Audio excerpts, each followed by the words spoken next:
Have you ever sent a text and 30 seconds later replayed it in your head? Was that too much? Did that sound cold? Should you have added an exclamation mark? And then the reply comes. 3 words, no emoji, and suddenly your entire day shifts.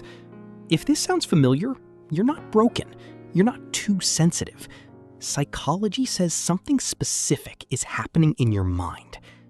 Tonight, let's talk about the people who overthink every text message. These people don't just read words. They read tone, timing, punctuation, even silence. A message without a period feels different from one with a period. A reply that comes too fast feels different from one that comes too slow. To most people, a text is just a text. To an overthinker, a text is a puzzle, and every piece matters. Psychologically, this often comes from something called hypervigilance to social cues. Some people's brains are wired to scan constantly for threat. Not physical threat, but relational threat. Rejection, disappointment, conflict. So when a message arrives, their mind doesn't just read it, it interrogates it. What did they mean by that? Are they upset with me? Did I say something wrong? A lot of overthinkers grew up in environments where emotions weren't spoken clearly. Maybe a parent's mood could shift without warning. Maybe silence in the house meant something was wrong. And you had to figure out what before it got worse. So your brain learned early. Read between the lines. Watch closely.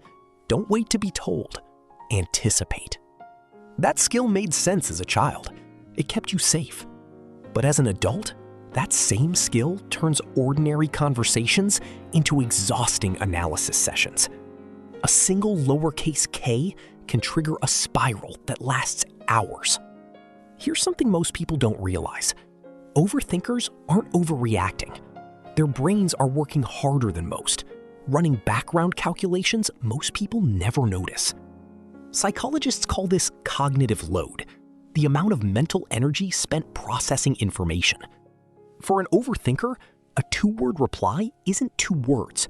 It's tone, history, timing, and possibility, all processed at once. And there's another layer to this. Many overthinkers are deeply empathetic. They care so much about how others feel that they assume responsibility for feelings that were never theirs to carry. If someone seems distant, they don't think, maybe they're just busy. They think, what did I do? This isn't weakness. It's an overactive sense of care, pointed inward instead of outward. There's also the fear of misunderstanding. Text messages strip away tone of voice, facial expression, body language, all the things humans use to read each other. So the brain fills the gaps with assumption. And for someone already anxious, the brain rarely fills those gaps with something kind. It fills them with worst-case scenarios. Psychologists connect this to something called anxious attachment. People with this pattern often crave connection, but fear it can disappear without warning. So they monitor closely, hoping to catch the moment before things go wrong. Ironically, the more they monitor, the more exhausted and disconnected they feel. Because peace of mind was never really about the message. It was about needing reassurance that the relationship is safe. But here's the part that matters most. Overthinking a text doesn't mean something is wrong with you. It means your mind is trying to protect a connection it values. The problem isn't that you care. The problem is that caring this much, this constantly, drains you before the conversation even continues. Some overthinkers eventually learn something powerful, that not every short reply is a red flag. Sometimes, K just means K. Sometimes, silence means someone is busy, not upset. Learning to sit with uncertainty without needing to solve it immediately is one of the hardest and most freeing psychological shifts a person can make. So if you've ever reread a message 5 times before responding, if you've ever asked a friend to interpret one sentence for you, you're not alone, and you're not too much. You just feel things at a depth most people never notice.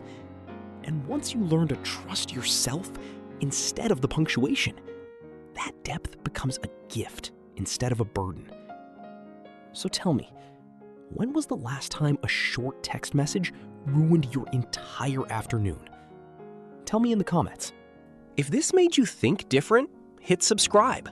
We go deeper every day. Don't forget to like the video. It helps more people find messages like this. And if you want to connect with people who think like you, join our community. The link's in the description. Enjoy isn't just a channel, it's a mindset.